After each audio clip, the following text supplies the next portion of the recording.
but they took the address from the water company, and that's got my address as being part of El Francis. On my ID, it says San Francisco. San Francisco Plaza area. Yeah. So, but I have a copy of my lease with me, and I have my car insurance and all that. Yeah. So My ID says Alta Boquete residence. Yeah. So between them, I'll either be allowed back in or I won't. Yeah, it's funny because I've got friends that live in Los Molinos. Mm-hmm. Every time they come into town, just keep your stuff with you. Just keep your stuff with you. Well, and the reality is that they don't let you to checkpoint, drive back down, come up the back road through Caldera, and you're in anyway. That's a tough road though. Well, it's gotten worse over the years. It used to be much better. I drove. I've taken that to Boca del Toro a couple of times. Yeah. And that was a tough route. But I went to Carti, which is 1,000 pounds of cargo. And once you get into the Camarca, it's like a roller coaster. Yeah, we've done that too. And that's all-wheel drive. With all that weight, I have my foot on the floor, and I'm just barely getting up. Well, yeah, with the weight in it. We have generators in there, tanks, heaters, all kinds of stuff. Back tires.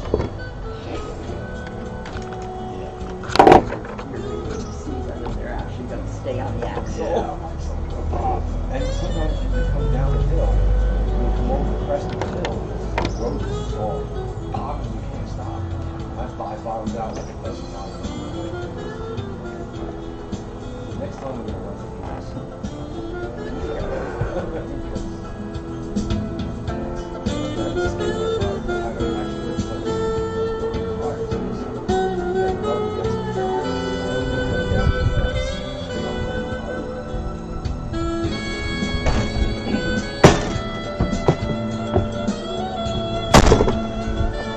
You're going to be on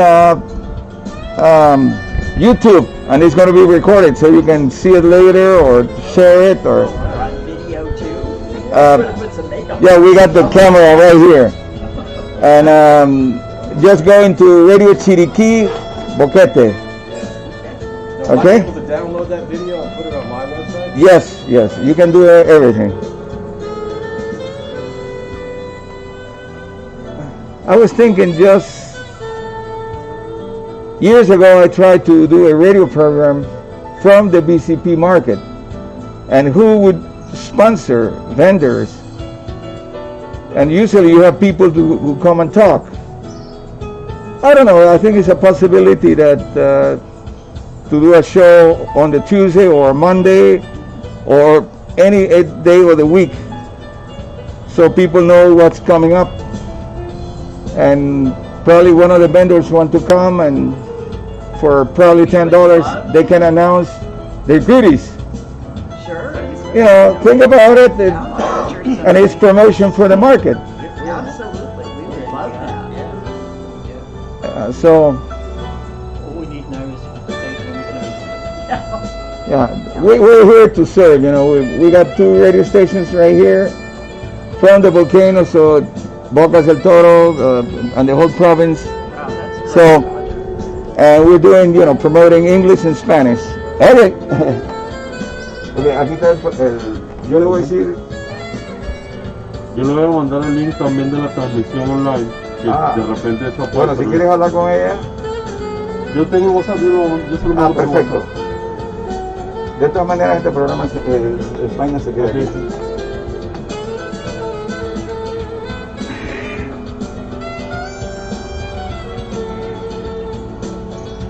Hey, what's up?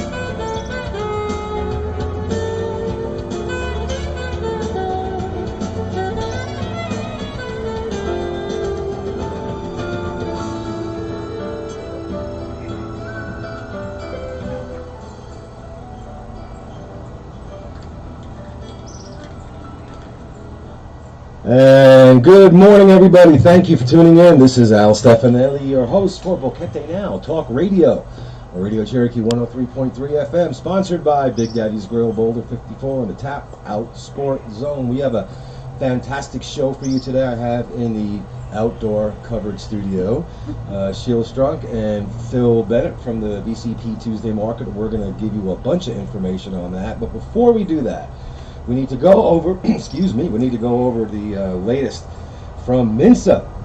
And this is from their communication number 136, which was yesterday, and starts off with the national government fights COVID-19 through an interinstitutional effort as part of the strategy to combat COVID-19. The national government reinforces actions to strengthen the traceability system as one of the fundamental pillars against COVID-19. In this sense, this past Thursday, a tour was made to the Operations Center for Community Control and Traceability, as well as the Traceability Center in the metropolitan area, which was headed by the President of the Republic, Laurentino Cortizo, and the Minister of Health, Luis Sucre, and the Minister of Security, Juan Pino, and the Director of the CSS, along with a few other dignitaries.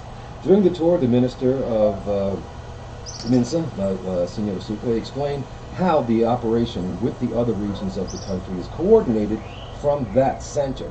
He explained that the objective is to use technology complemented by human resources to keep track of the contacts of a positive person and thus design actions to cut the chain of infections. He added that it seeks to trace positive cases to find their contacts and prevent the spread of the virus. The work is done on an interinstitutional team that is responsible for guaranteeing food, medicine, and the necessary sustenance for people so that they do not leave their homes.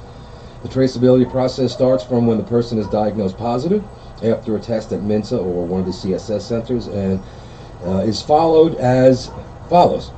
The patient's data and contacts are taken. The needs survey is applied for household basics.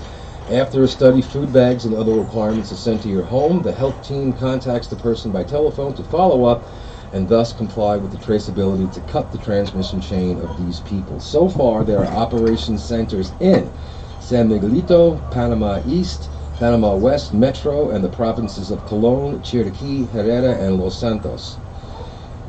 Unified purchases of medicines and supplies also came up. On Thursday, the President, Cortizio, with the Minister Sucre and Lau Cortez, the Director of the CSS, attended the meeting of the joint table that seeks to unify the purchase of medicines and supplies for both institutions of health. And the President stressed that there is an urgency in the country due to the COVID-19 situation, so there are Panamanians who depend on how agile and fast this interinstitutional purchasing team is. And Alicia Chu, I believe I pronounced that right, the head of the Biomedical Equipment Department of MINSA, maintained that the installation of this table for joint purchases also seeks to supply medical equipment and medicines to all public facilities. And finally, the national government is going to buy remdesivir, I can never pronounce that. Remdesivir, I think that's how it's done. Minister Sucre informed that the decision has already been made that for the moment the third block will not be opened. So I'm going to repeat that. The third block is not scheduled to be opened, and there is no date set for it to be opened. But they will wait until significant changes in the indicators are achieved. Now, when that decision is made, it will be phased in by economic and social lines. I think you might have heard that referred to as asymmetrical, which means they're going to look at the different provinces and districts and make decisions on what's going to open based on that. According to the epidemiological variables, you have to do what is necessary in order to save lives and the health of the population. So they are evaluating whether to be more drastic with the measures or to relax a little bit. And Sucre also announced that Panama will acquire the drug as remdesivir at the care of at least 1,000 patients with COVID-19. Yesterday there were 20,437 people who have recovered already from COVID-19. That's fantastic news. 965 new cases. A cumulative total of 42,216. There have been 2,457 tests done yesterday, as of close yesterday, and there's a positivity rate of 39%. 20 new deaths have been registered, totaling 839, and accumulated lethality of 1.98%. Excuse me, I don't have coronavirus, I just smoke too much. That 1.9% is in comparison to the worldwide rate of 4.6%. So I know it's frustrating having to deal with all of this, but we are way ahead of the curve as far as comparison to the national situation. Anyway, that's it for the medical news and the COVID news. We are going to turn our attention now to Sheila and Phil. Welcome to the show. Thank you so much for Thank having you. us, Al. It's So- nice to be here. It's, well, you know, I've known you guys forever, man. We're going to be talking today about the BCP Tuesday market at the Feria, the fairgrounds. There's been a lot of questions on Facebook about, you know, when it's going to open, how it's going to be set up, and I know you guys have done a lot of posting and showing pictures, but yet, as we know how social media goes, things scroll by and the questions keep coming. We're also going to talk about the history of the market and a few other things. So let's start with Sheila. How you doing? I'm great, Al. Thank you. So, as we just actually discussed, or I talked about, there is no certain date for the opening, but you guys are getting everything ready and into place, correct? Absolutely. We are signing up new vendors every day.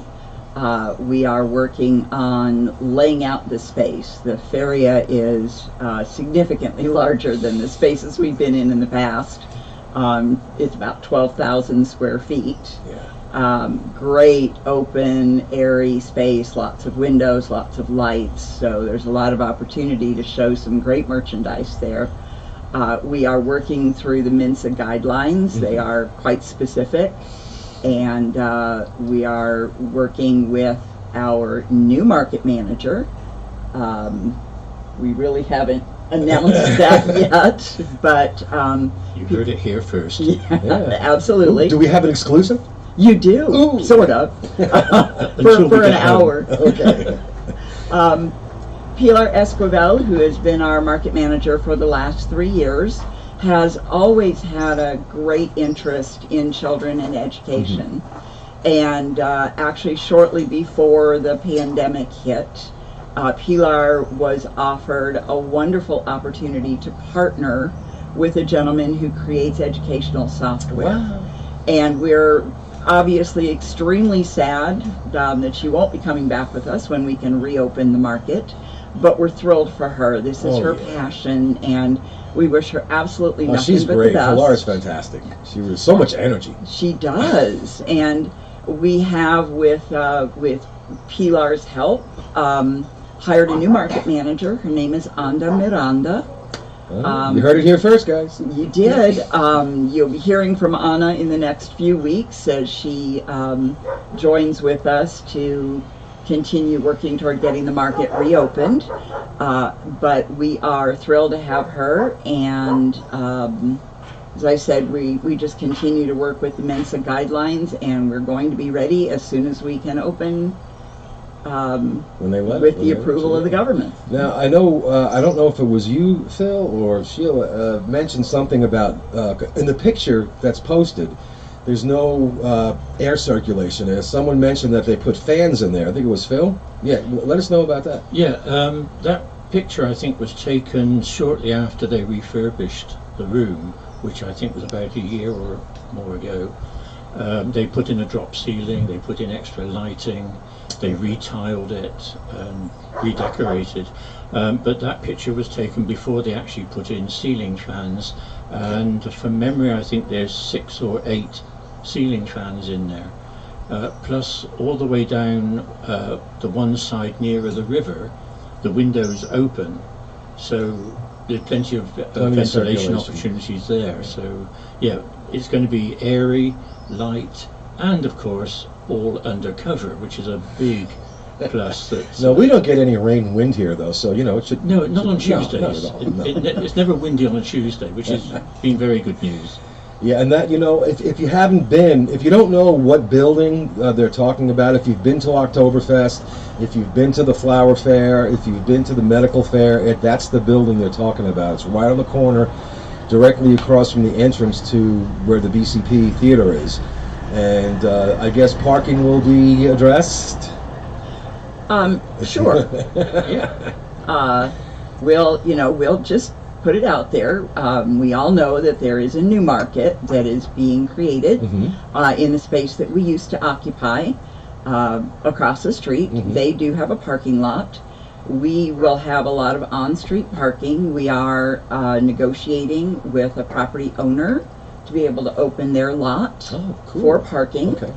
But we all need to keep in mind that when these markets open, we are still going to be under social distancing guidelines. For a while. For probably the foreseeable future, yeah. Unfortunately. That means that not only will we have to monitor the number of vendors that are in whatever space is available, but we're also going to have to monitor the number of patrons that come in the door at any given time. Sure, yeah. If you're only allowed to have so many patrons, then there is only a need for so many parking spaces. It's that's just true. logic. That is true. Yeah, I mean, you're not gonna have 300 people in there at one time. Exactly. So, and we've been in there when it has been jam-packed, crowded. But following Mince's guidelines, I guess you got to have someone at the door with the temperature and feet thing and the hand. And I'm making these motions as if you all can see me, but the show is being recorded, though, and it'll be on YouTube, and I'll post all that later. But I have to remember just not to pick my nose or do anything funny. Anyway, yeah. So that's actually I hadn't thought about that. That's a good point. There is going to be a limited amount of people, so you're not going to have as much of the parking problem as that you would have people, because people have addressed that on social and Facebook. Yeah, absolutely, and it's a valid concern. Yeah. But we need to all look forward and realize that our lives are not going to be quite the same as this pandemic hopefully tapers off, and we are going to have to live with some restrictions for a while. Well, even the vendors, I mean, the vendors, and I understand, all the vendors have to go through Mensa protocols and have to have the proper licensing, and I'm guessing at their individual booths, I guess they would be responsible for not having people all jumble up. But yeah, I think that that location being indoors will offer something different. I think as far as the social distancing is concerned, it can work out pretty well in the new location. There is one entrance, so we already have the items in place to be able to do the Minster requirements at the entrance for checking people, stepping in disinfectant, everything like that. And that's it's a legitimate concern. We all see the the news, and we see how this is affecting everybody, and people are getting ill. There's a lot of older people here, myself included, that might be in the higher risk group. I think I'm older than you. I think maybe you are. But putting those protocols into place should ease everybody's mind a little bit about it's not going to be a free-for-all where everyone's going to be just running in and out. Also, I mean, once you're inside, with that room, we have space for, I think we worked out at least 35, closer to 40, I think, 40 vendors in there with social distancing. So everybody can fit in there as far as the vendors are concerned. Plenty of space between tables. Probably a one-way system for people flow. For the aisles, so that people aren't bumping into each other. And it should work out very well, I think, from that point of view. Now, you had mentioned that you've been signing up vendors. So can you give us an idea, no names, when I'm asking you for names, but what to expect as far as what might be offered, there as compared to, what it used to be? Well, they're going to be very similar kinds of offerings. We have several coffee vendors that have already signed up, several produce vendors, artisan vendors, jewelry, food. It's a very similar mix of products. Some of the vendors will be new. We've obviously had some space limitations in the past. We couldn't invite more vendors. We've had vendors on a waiting list for quite some time. So now, although some of our previous vendors are staying at the old location, we have a great opportunity to sign up a lot of the vendors that have been waiting for quite some time. And if someone has a space or requests a space, at the market over there at the Feria, and they also want a location across the street. Is that something that would be okay? We're absolutely open to that. We've got no problem. Our market, the BCP Tuesday Market, is now and always has been a community service. Right. That includes the vendors. We are there for the vendors to be able to sell their products. And if it works out best for them to sell at both markets, good for them. Yeah. Now, if you're new here, ladies and gentlemen, and you've only recently got here, well, as recent as you can. I don't think anyone's moved here since March, February, March. But if you are new here and you're not really sure, how the Tuesday Market came about, the history behind it, Phil is our, resident historian. It's a British thing, and respect, man, respect. So give us a rundown on how this all came to be. Yeah, I've been finding out a lot more even in the last few weeks than I knew before, but it's been important to BCP to recognise the history, and for the history of BCP itself, we have a lot to thank quite a few people for, because they originally set up the BCP with a lot of work from volunteers.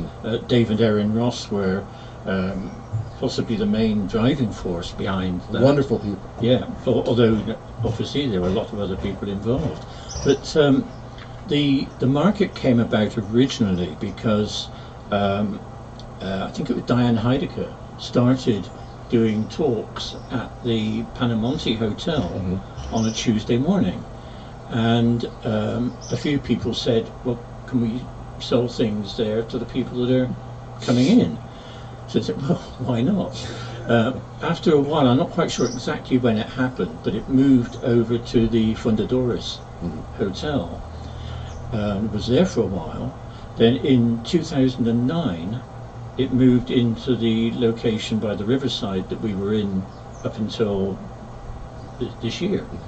And that's when it became really the BCP market. The foundation, the BCP Foundation, was formed. The theatre was put together by a whole bunch of volunteers, and the market then grew into the space that was available for it. As Sheila said, it's really outgrown that space, and certainly in the last year, we've had to turn away quite a few vendors. I don't have a number for how many, but we've always had a waiting list. And now what we see this to be is a logical evolution of the BCP Tuesday Market, is to move to somewhere bigger and better where we can accommodate as many people as are available. Well, it sounds to me, correct me if I'm wrong, that you mentioned the natural evolution, that with or without the pandemic, the market would eventually have to move to a larger location to accommodate more people. So I guess the pandemic kind of sped that up.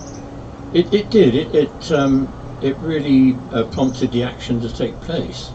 Although the beginning of it was actually just before the pandemic, when we were told that our lease would not be renewed in the old building, and the way the lease was going to be operated was changing, and we had a board meeting and looked at the options that were open to us, and it was not going to be financially viable for us to stay in the old building with the new lease, and really that's what prompted us to start looking at how to be bigger and better. Sure.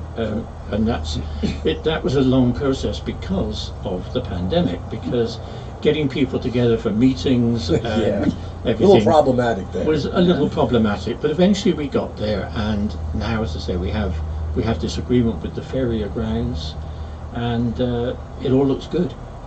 Good, and that's great information to have. And I wanted to ask about. I know that the BCP, as you know, I'm very familiar with, also operates the theater, correct?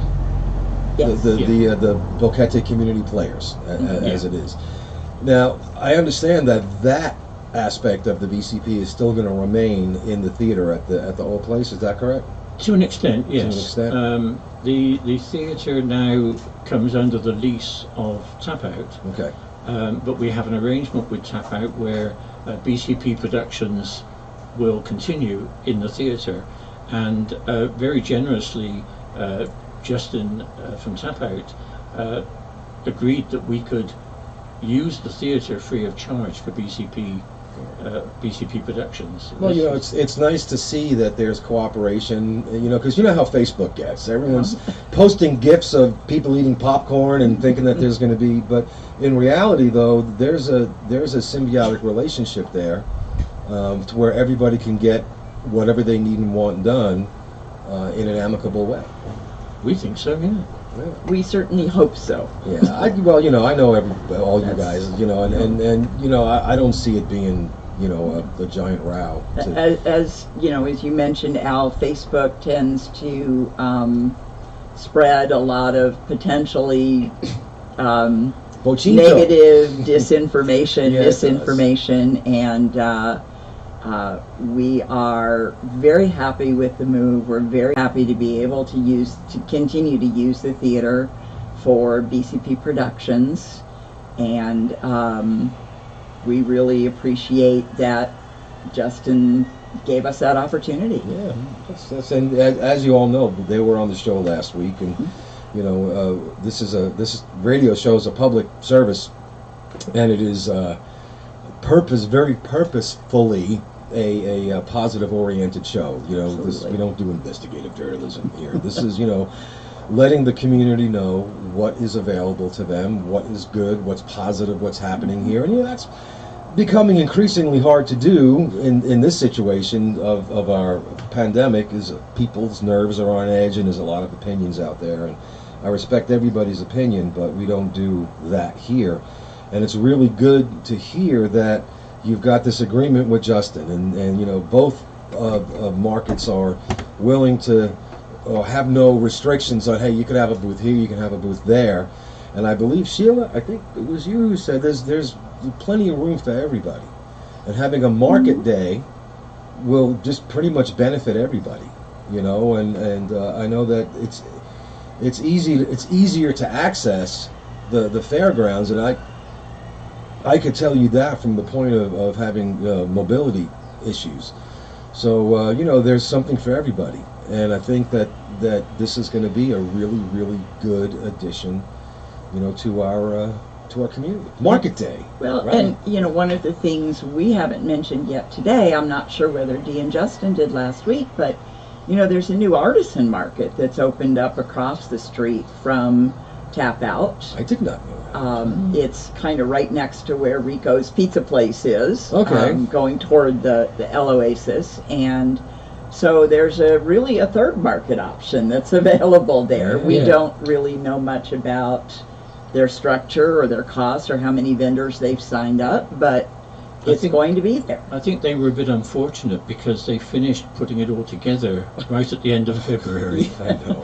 And I don't think anyone ever actually opened up there with one of their stalls. They have very nice wooden stands built in there, so it would be a great place for an artisan to be. Yeah, it would. But we have no idea what's going to actually be in there, or Or like when. everything else, when. Yeah. You know, there's been again, you know, this is just people suggesting things, that if somehow they were to, I guess parking being the main obstacle, but close off the bridge and that other road back there, and just have it a pedestrian for that one day. You know, we're just. Yeah, you know, I know I'm getting, but I'm just, I am basically looking at what people are saying and ideas that have been put out, and that has come up more than once, just to have it a pedestrian area. Let me put it this way, and we're on radio, so I'll be polite about it. Okay.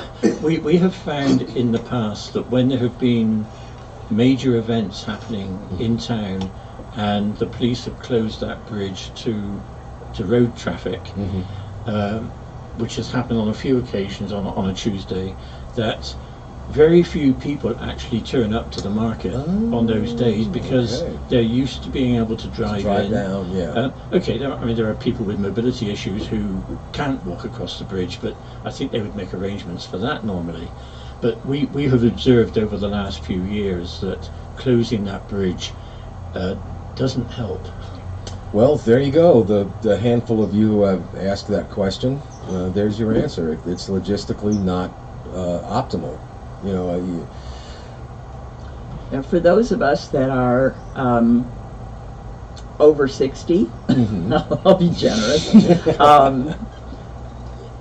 You know, many of us are very mobile and we Sure. like to get out and walk and exercise and do those kinds of things, but we do have a percentage of our population. In addition to which, we have to think about the vendors. right. The vendors are bringing truckloads of merchandise to, you know, all of our markets, and they need to be able to get in and offload that merchandise, and closing off the bridge will not help. No. Yeah, I think it's actually something there that's very important to point out is that in the new building at the Ferrier, everything is on one level. Right. You know, they will be able to unload their merchandise at the door. We will have people helping them get the stuff in. No steps to go down. You know, no slippery slopes to navigate, and it should be a lot easier for people. And you know, we know that quite a few of the vendors have really struggled in the past with the steps. There've been a few who have gone around the back way and come in on the same level behind the theatre, but you can only get a couple of people in there at a time. Oh yeah, it's a tight spot. Yeah, so you know, that's going to be a big plus for the vendors, I think, being able to just work on one level. You smell something burning? Yeah, it's not my microphone, I can tell you that. No, I'm not on fire, but stay tuned, folks. We're very Sort of interesting. it smells like electrical fire. Doesn't it though? It does I'm sound- looking around to see if I'm on fire. Yeah. But no, that's. I'm glad you pointed that out because you know one of the issues that I understand, and I know several of the vendors, and I know several of the vendors that have bulky items, big boxes and setups and displays that are difficult to get in and out of anywhere, really. Right. And this is not a dig against the tap out. You know, the way it's set up's the way it's set up. I did want to find out, and a few people have asked, when you, all right, let's look at the way the building is set up. You said there's one entrance, okay? In the past, at the other market, I've noticed that sometimes when I've gotten there very early, sometimes I'll get there a quarter to 8 o'clock. There are still vendors offloading and loading, along with the patrons, the customers being there, and that has caused a bit of a bottleneck, and it has caused sometimes the aisles being blocked while people are setting up. So is there going to be a separate time, but totally like you have to be in and set up and out by opening? Just asking. Okay. Well, let me explain it this way. We've always had that rule. Okay. I kind of think we've always asked the vendors to come and be set up by 8:30 in the morning. The market officially opened at 9 when we were in the other building. It will be the same in our new location.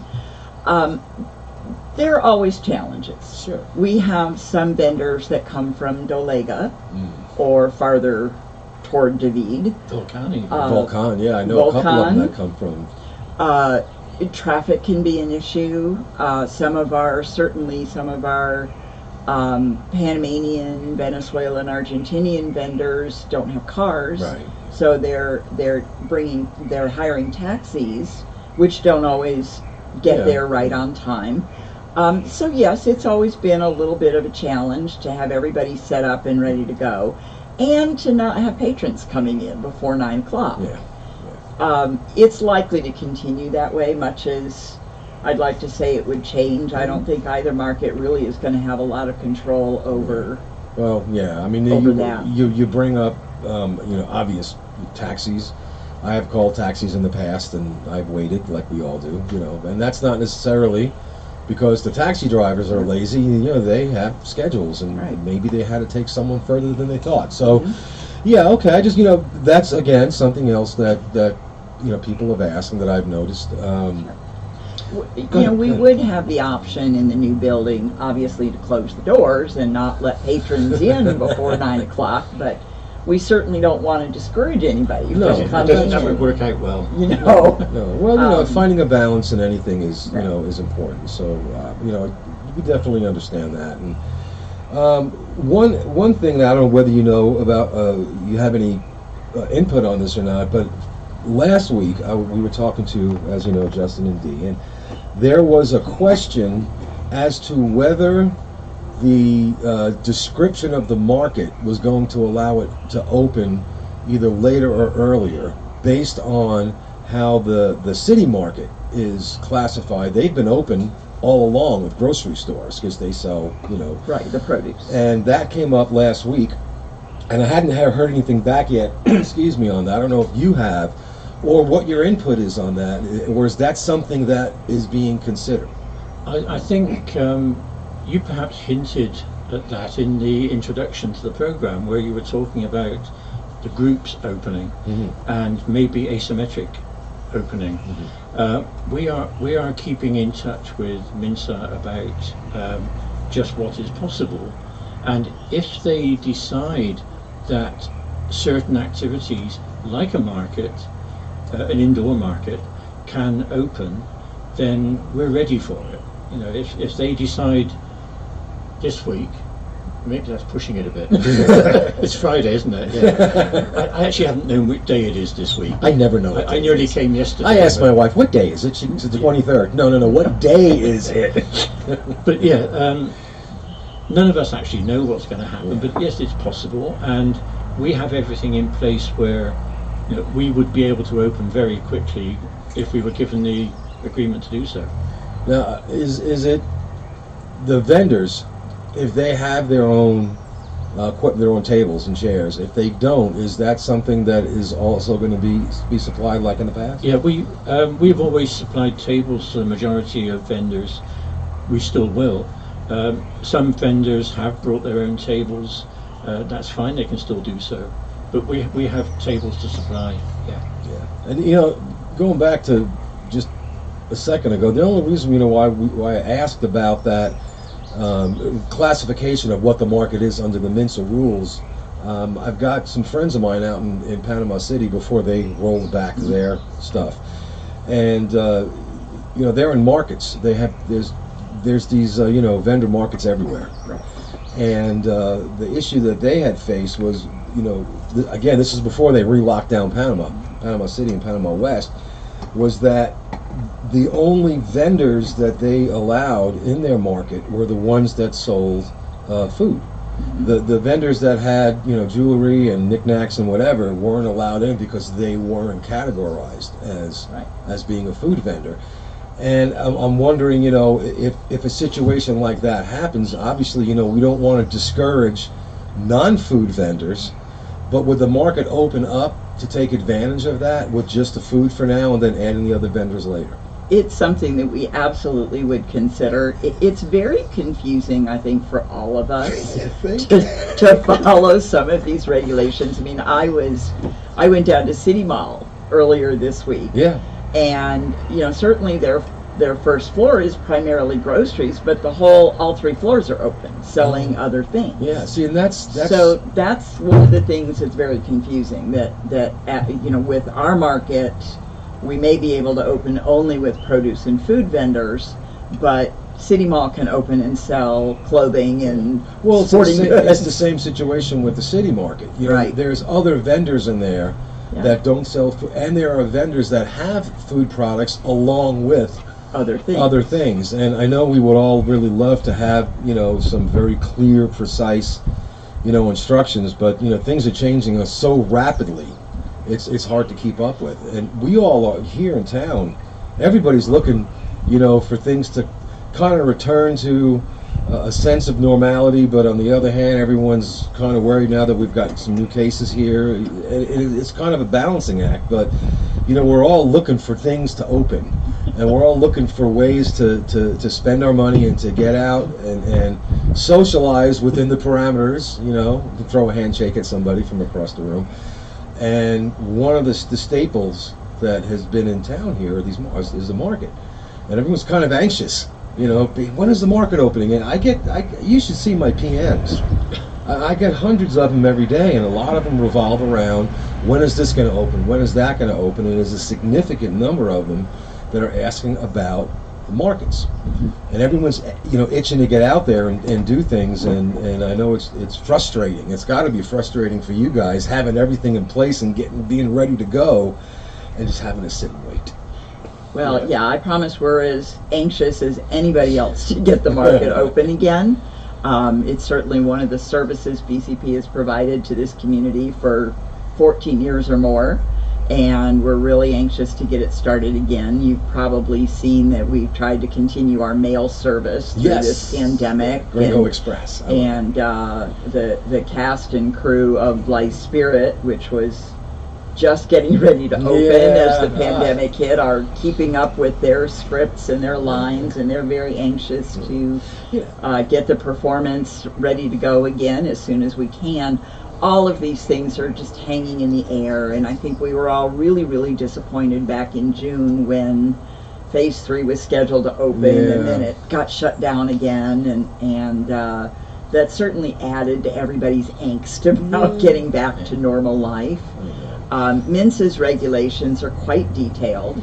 We are trying to be very careful to follow those regulations. Everybody has to be inspected before they're allowed to open, and that has to get scheduled.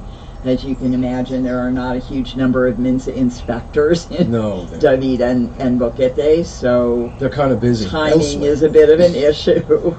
Well, I did want to ask you, and this is not a market-related question, but it is a BCP-related question. You know, you've mentioned the generosity of Justin and using the theater. There's 100 seats in that theater. When it comes time to be able to resume production, we all love the plays. You know, the music shows. I mean, I've been in a couple of them. They're wonderful. They're a lot of fun, and they kind of take your mind off of anything that's going on. You sit there and watch a play. Has any thought been put into how that is going to, how are you going to do that? You got 100 seats in there, it's a closed room, ventilation and all that. We want to know, we want the plays back, man. That's a great question, Al, as they always say on radio. Yes, I'm glad you asked that question. No, obviously we have thought about this, and yes, there are 100 seats, and no, we will not be able to use all of them. We are waiting for MNCE to tell us how many seats we could use. It's probably not going to be more than 30 seats that we would be allowed to occupy, maybe only 25. Then of course the question comes up of would the cast of Blythe Spirit like to do 16 shows instead of 4?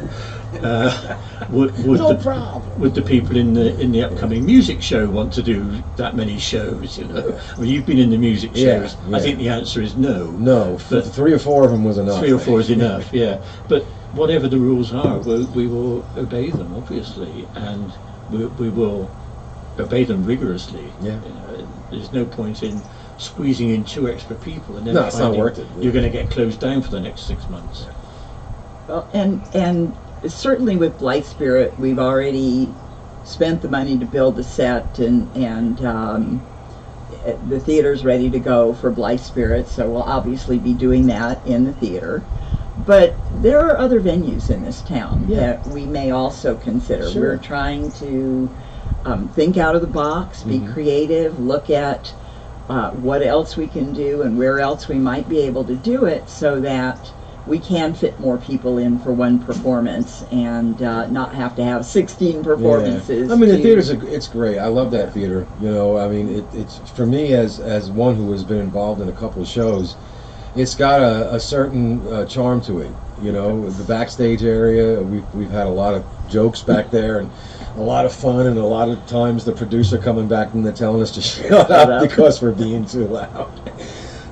But yeah, I do see, you know, to where that to a large extent, you know, that would have to change, and this is just me personally. You know, this is not based on anything that Facebook said or anyone on Facebook said, but the fairgrounds building has a stage. It does indeed. You know, and I'm thinking to myself, just as like I said, this is nothing official, but there's got to be a way to put, seating in there. And because the drop ceiling, I know the biggest challenge I've had playing music there in the past was it's like being in an upside down bathtub or in a plane hangar. There isn't a sound man alive that was able to make that sound good. It wasn't designed for You haven't that. tried me yet. That's true. That's true. But, yeah, Phil has a cape, by the way, that has, sound man on the back. The S on his chest is not for Superman, it's for sound It man. actually says sound thing, not Sound sound man. thing. Yeah. But I know with the drop ceiling, it's probably acoustically a little better. And like you said, Sheila, there's a lot of different venues, around town. But We have some incredibly talented and creative directors in this town. yes, And, we have talked over the years about various ways to put on productions and performances that, may not require a big set and a big stage. And, there might be some outdoor venues that would Yeah. be fabulous during dry season. during dry season. Yeah, probably yes. not in August. Probably but, not, no. certainly during dry season, and that's also our tourist season here in Boquete. So we think there are just a lot of great opportunities in this town, and as long as our population supports the services and productions that we provide, we're going to keep on doing it. I think it's important to know that BCP is more than just a building, more than just a theatre. Right. It's a community, and it Well, that's was, what the C stands for. yeah, that's what the C Right. stands for. It's Boquete Community Playhouse. It's even on the Ferrier ground. There's actually at least 3 possible venues to have something on stage in a room or an outdoor area that could be quite useful for probably music productions. Sure. So there's a few options there we're looking at. Plus, as Sheila said, there's other places around town for smaller or larger operations. So we're looking at a lot of different places. So basically, you guys haven't been just sitting around during this pandemic and doing that. It sounds like you've been doing a lot of planning and a lot of, but not just in the market, but in the other areas of the BC. It's been non-stop, really. In a few ways, the lockdown was helpful because we were able to spend more time on the phone, on the internet, and on emails and such like, and concentrate on that without thinking, oh, I got to go shopping. Oh, I can't go shopping. I gotta find something else. Yeah. So we've been very busy on that and talking to some new people who want to get involved in productions as well. And a lot of people, old and new, are very interested, as Sheila hinted at just now, in like a minimalist type of theatre. Very little set, probably just a few props being carried on and off, and maybe just 1 or 2 people on stage talking. There's lots of options out there. Yeah, I've been to a few of those productions. Obviously not here in Panama, but having grown up in New York City, you don't always have $200 or $300 for a Broadway ticket. Fortunately, in the area of that they call the Great White Way, there's a lot of off-Broadway, off-Broadway, and off-Broadway. And nowhere near Broadway. Yeah, and I lived in that area for many years, and these little playhouses, maybe 20 or 30 seats. They'd have these little productions where it was 1 or 2 people, maybe 3 people, and a few of them there wasn't even a set change, and they were really enjoyable. You sit there and you just watch, the performers, and just sit back and enjoy it. So yeah, I could see how that would be a good way to adjust to our new normal, right? Oh yeah. Well, it's actually something BCP has done in the past, which is kind of fun and exciting. When we first moved here 5 years ago, the BCP was one of the things that really attracted us. I had not done theater since college, and thought, well, I'm going to be retired. I'm not going to have anything to do. How's that retirement thing working? Yeah, not working that way for me, but I thought, well, maybe I can get back into it. I'll do stagehand work and crew, and my neighbor at the time sort of dared me to come and audition with her for a play that was actually 3 one-act plays put together. And she and I did go and audition. We were both offered parts. My neighbor turned it down because she had another commitment, and I ended up acting in this play, you know, for the first time in 45 years or something. Each act had one prop on the stage. The black curtains were behind us. The scene that I was doing was taking place in a bookshop. So there was just a counter with the clerk behind the counter. That was it. Wow. The second act was 2 chairs and 2 actors. The third act was a suitcase. Wow. So those, and it was great. Barbara Fiorucci, who directed, did a fabulous Shout job. out to Barbara. She's Shout on out to Monday at 10 Barbara. o'clock on her show with Cynthia, by the way. Yes. Right here. And it was an incredible experience. We are always looking for more people who want to act, who want to help us off stage. We are a volunteer organization. Nobody gets paid. But all of these things we do for love of this community.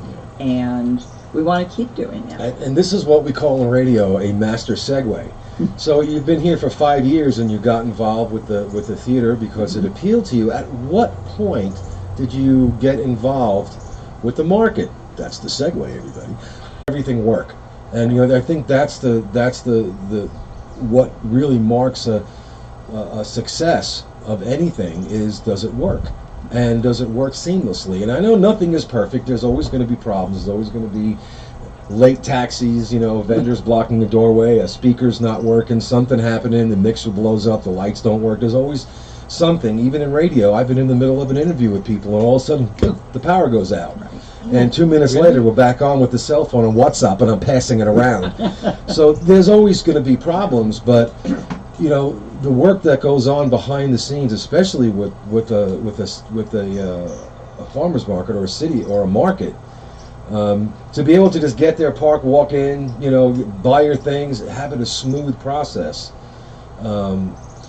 I think from a consumer's point of view, is a success. If you can do that, is a success. I think we have a lot of experience now with running a market. I think so. I was actually involved with a market before I came to Boquete 4 years ago. On the island of Bonaire. There was a cruise ship market. So I was involved there. Since I've been involved here, so we have a good team. We have a team who understands the needs of the market. We understand what's necessary to get things to happen smoothly, and we have people working with us who have been working with us for a couple of years now. People like the guy in the car park.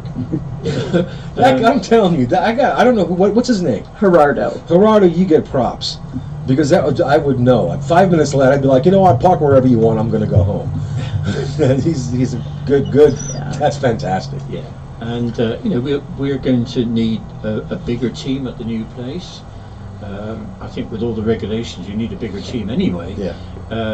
But we'll have people, as I said earlier, helping the vendors to unload quickly so they can move away from the entrance. You know, we'll have people helping them set up inside the hall, and yeah, we have the experience to make sure it happens smoothly. Yeah, and really, you know, the fact that the city has done some work on the road over there. Because I remember at the Oktoberfest, I felt so bad for this guy. He backed his SUV up to the door to unload something, and I guess when he unloaded it changed the position of the car, and he pulled out, and his whole rear bumper just ripped off. And then right after that, someone pulled in a little car like yours, and the front bumper came off. But now, it's and because I know you mentioned one entrance and all on one floor. The road around that area is 1,000% better than it was a year ago.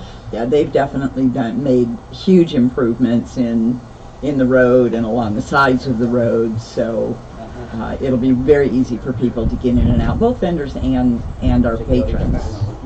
And you know, I wanted to mention, Phil talked a lot about, you know, the vendors and the ease of getting into the space and the size of the space.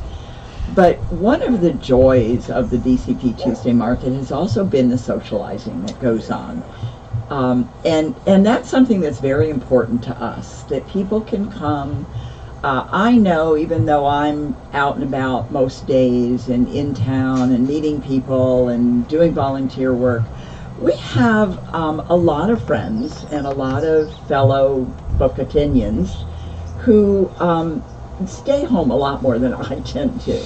And that's great. People enjoy that. They enjoy their gardens and their homes, but they come to the market to see people. Yeah. It's a once a week social event. Yeah, and you know what? That the last time I was at the market, and you know, I hadn't been for a couple of months, but I have friends that had were vendors there, and they say, hey, you come down, buy my blah blah blah, say hello. I get to the market. Now this person I'm talking about is all the way in the back, and it literally took me almost a half an hour to get from the front, because here's all these people that I haven't seen in a long time, vendors that I didn't even know were vendors, friends of mine, and it was really good to see everybody. I hadn't seen them in a while. I haven't been playing music around town for a while, and that was how I said hello to people. So I go to the market, I'm like, wow, everybody's here. And like I said, it literally took me 30 minutes to get from the bottom of the stairs to the back of the building, and it was fantastic. I went home and I told Dad, I said, you know who I saw at the market, blah, blah, blah, blah, blah, how were they doing? And it was a conversation for the rest of the day. So my hour at the market was now it was a day-long, hey, this is great, I saw this person. I said, yeah, so it definitely is a meeting place. Well, and it's one of the reasons we're just so excited about the new space is that people will have the opportunity to do that, but not block the vendor stalls. But no hugging. No hugging, Man, unless they allow it. Phase is open at the top. If it's allowed, okay. We don't want to get anyone. We can hug next year. Yeah, next year will be I'll hug you next year, 2021. Al. Will be the year of the hug. Maybe we'll set up a little elbow bump corner or something. How about a booth just for elbow, like a photo booth where you can pull the curtain and no one can see what you're doing in there. It's funny because I actually saw a video on Facebook yesterday or the day before of some woman back in the States who set up a hugging station. Seriously? In a market, yeah, and it was like drop your dollar and get a hug. Oh wow. There was the one. Was that the one with the curtain that you hugged? Actually, No, I saw that one too. It was like a shower curtain that you put your hands through. Well, you know what they say: necessity is the mother of invention. Absolutely. Well, we're getting close to being done with the show. So before we get there, is there anything that you specifically wanted to touch on again? Was there anything that you wanted to point out? We got a few minutes. There's just one thing that occurred to me when we were talking just now about the one entrance is that probably by now someone has posted on Facebook saying, "Oh, there's only one way in and out. It's going to be a fire trap." No. There isn't only one way in and out. There are other exits. So, Yes, there are. I just want to make that clear. And if you get set on fire, you can just run right out that back door and jump in the river. And jump in the river, absolutely, yes, yeah. Fire extinguishers will be provided. Namely the river. But no, seriously, I know that you guys have been really planning this for a while, and I know that you're trying to take every contingency into account to make sure that when it does come time to open it, it will be smooth and it will be an enjoyable experience for everybody. We'll be ready. So what I'm going to do, like I do with every show, when I'm done, I'm going to post a post-show promo. Well, I'll have links and all information, so whatever you want to get out there, I'll put out there. My promos hit about 30,000 people, so we'll get it out there and let everybody know. Great. I know that we don't know yet when whatever block you guys end up being in is going to happen, but it's nice to know that you and other people in this community are preparing, for the eventual whatever is going to be considered normal again. Yeah, And I remember normal. I remember normal too. Wow. But we are at a different time. What a time to be alive, right? We're all looking forward to visiting the market and to seeing our friends and trying to recognize who they are under masks, which don't get me wrong, that has happened to me. Hey Al, Yeah. hi. Every day. I don't know who you are. You have a hat on, you have a mask on. Well, and you have hair now. And I have hair now, I know. All right, we are just about done. It is 10:59, 11 o'clock. We have another show coming up here, so I want to thank Phil Bennett, Sheila Strunk from the BCP Tuesday Market. It has been a very informative show. I want to thank you very much for Thank your you for having time. us. You've been listening to Boquete Now on Radio Cherokee 103.3 FM, sponsored by Big Daddy's Grill, Boulder 54 in the Tap Out Sports Zone. I wish everyone a wonderful day, and we will see you next week. Fantastic show. All right, man. Very informative. Here's my card. Can't get in. I'm gonna do service here.